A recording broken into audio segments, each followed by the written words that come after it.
Items in the World of Warcraft come in a wide range of rarity. Most of them are easy to come by and can be obtained by everyone, while others require skill, luck or dedication, and these items will only ever be seen in the hands of a handful of players. Throughout the years, Blizzard has also removed a lot of things from the game, meaning if you weren't around to get it back in the days they existed, your chances of ever obtaining these items are now gone. To have one of these items lost to history is of course very prestigious, and the more uncommon it is, the more desirable it is. Today we are going to talk about an item that is probably the most unique and by every definition legendary that has ever existed in the world of Warcraft. I am referring to the Talisman of Binding Shard, a legendary necklace that has been owned by only one player ever.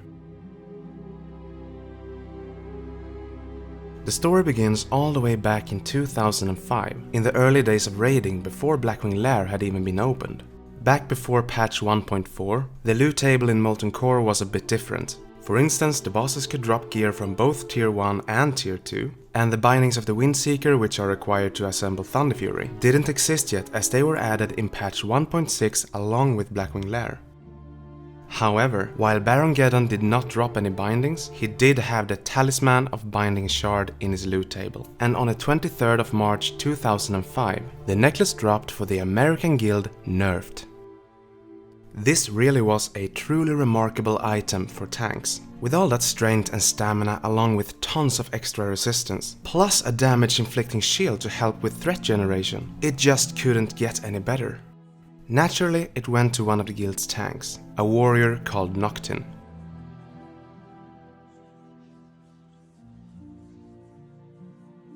Now here is where it gets interesting. This item, for whatever reason it was created, was never intended to be available on live servers. The fact that it was even there in the loot table was a mistake from Blizzard's side, and I expect they were quite surprised when they realized it had dropped.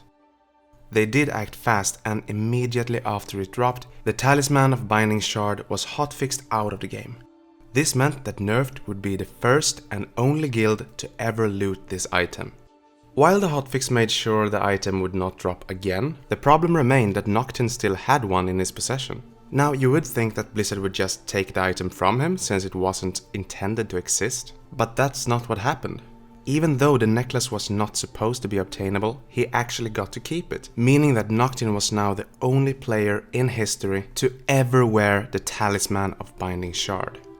It existed rare items before this one, and there has been many rare items following it. But I think it is safe to say that among all the items lost to history in the World of Warcraft, none can match the uniqueness and legendary status of the Talisman. Now, I think it is interesting to speculate why this item existed in the first place. Just the name of it is very intriguing, as the Talisman of Binding Shard makes your mind wander towards the bindings of the Windseeker. The similarities in names and the fact that both the Talisman and one of the bindings dropped from Baron Geddon could mean that this legendary is a very early stage of what would later become Thunderfury. However, just like with many other mysteries in this game, we might never know the answer. In present day, the legendary Noctin is, at least as far as I could find, not active in WoW anymore. His inactive character can still be found on the Armory page, although now he is named Savorx instead of Noctin. He is still wearing the talisman, but the item shows an error when you try to load the tooltip.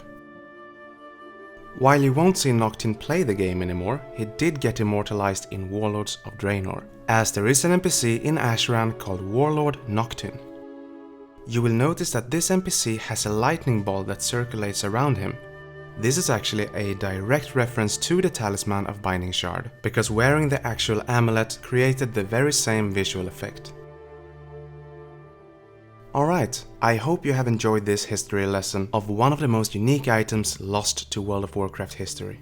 If you did like it, please remember to rate this video thumbs up and leave any comments and thoughts down below.